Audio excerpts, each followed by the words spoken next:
ஒரு மக்களுடைய இருக்கிற ஊடகம் எப்போதுமே ஜாக்கிரதையாக இருக்க வேண்டும். மக்களுக்கு நீங்கள் புத்திமதி சொல்ல வேணாம், பொழுதுபோக்காகவே இருங்க, ஆனால் கெடுக்கக்கூடாது.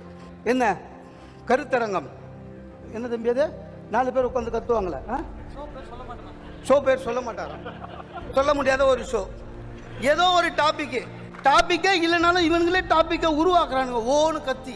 அதில் நெறியாளர்னு ஒருத்தர், அவர் சுப்ரீம் கோர்ட் ஜட்ஜி மாதிரி கோட்டு போட்டுக்கின்னு ஐயோ அந்த வெயிலில் அந்த ஹாட் லைட்டில் பேபி லைட்டில் போட்டு உட்கார வச்சு ஒரே கத்து, ஒன்றும் புரியல, யார் என்ன சொல்கிறான்னு புரியல. ஆனால் ஒரே ஒரு நன்மை என்ன, என் பையன் சாப்பிட்றான். சேனலுக்கு என்னங்க இருக்குதோ சொல்லிட்டு போ, இன்வெஸ்டிகேஷன் சொல்லி எல்லா சேனலும் உடனே இன்வெஸ்டிகேஷன். சார் தமிழனுக்கு தெய்வம் கொடுத்த வரம் என்ன தெரியுமா? மறதி. ஏதாவது கெட்டது நடந்தா மறந்துடுவோம், இல்லைன்னா வாழவே முடியாது இந்த நாட்டில். இவன் விட மாட்டான்.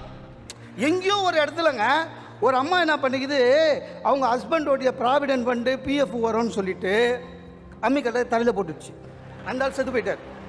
பேப்பரில் வந்தது, அது ஒரு பேப்பரில் வந்தது, 10 பேர் படித்தா மறந்துடுவான். இவன் விட மாட்டான். யார்? நம்ம சேனல்காரன்.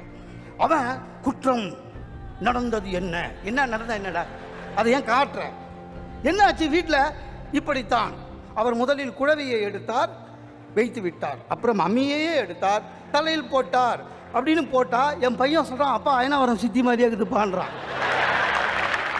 என் ஒய்ஃப் அதை உத்து பார்க்குறேன், எனக்கு பயமாக இருக்கு. ஒரு நியூஸ் பேப்பருங்க, அவங்ககிட்ட அட்வர்டைஸ்மெண்ட்டு ஒரு பேஜுக்கு 15 லட்சம் ரூபா. ஆனால் நீங்கள் உங்கள் கம்பெனியோடைய அட்வர்டைஸ்மெண்ட் கொடுங்களேன், வாங்க மாட்டாங்க. உங்கள் கம்பெனியுடைய மெமரண்டம் ஆர்டிக்கல் கொடுக்கணும்.